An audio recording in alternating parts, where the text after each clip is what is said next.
Hello everyone. Drawing challenge என்னன்னா independence டேக்கு கொடி வரைஞ்சி எல்லாம் கும்பிடுற மாதிரி கொண்டாடுற மாதிரி வரையணும் கைஸ். அதான் நீங்க தான் சேலஞ்சோட வினரா கமெண்ட்ல சொல்ல போறீங்க.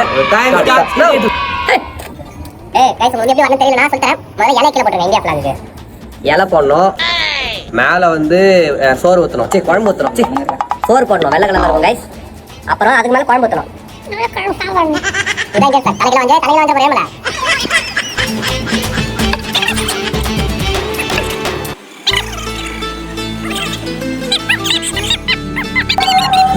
கைஸ் டிஸ்பிளேல தெரியல இதான் இந்த பாருங்க guys. Happy independence day to my lovable subscribers. Okay guys, thank you என்ன வினரா அறிவிச்சதுக்கு. Guys happy independence day. எல்லாம் ஃப்ளாக் செல்யூட் அடிக்கிறாங்க, நம்ம ஸ்கூல்லாம் பண்ணுவோம்ல அது மாதிரி.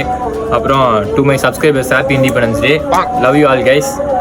Have a great year guys. வின்னராக சப்போர்ட் பண்ணுறேன் guys. Guys independence day to my lovable subscribers followers எல்லாருக்கும். அது அவன் இல்லை, நான் ஏற்ற மாற்றிட்டேன். இதான் என்னோட கமெண்ட்டில் விஷயம் சொல்லுங்கள். ஹாப்பி இண்டிபெண்டன்ஸ் டே கைஸ். இது வந்து இந்தியன் ஃப்ளாகு, உங்களுக்கு தெரியும். எல்லாரும் கொடி குத்தினுக்கிறாங்க. அவ்வளோதான். ஹாப்பி இண்டிபெண்டன்ஸ் டே. கொடி நேஷனல். ஒரு பையன் கொடி ஏற்றுறான், நல்லா பார்த்துக்கலாம். மண்டை வண்ண மாதிரி இருக்குது. ஹாப்பி இண்டிபெண்டன்ஸ் டேன்னு போட்டிருக்கேன். இது என்னோட கொடி பறக்க மாட்டேங்குது, அப்படியே நிற்குது. இது நான், இது என் ஃபேமிலி. இந்த சேனலோட வின்னரை கமெண்ட்ல சொல்லுங்க.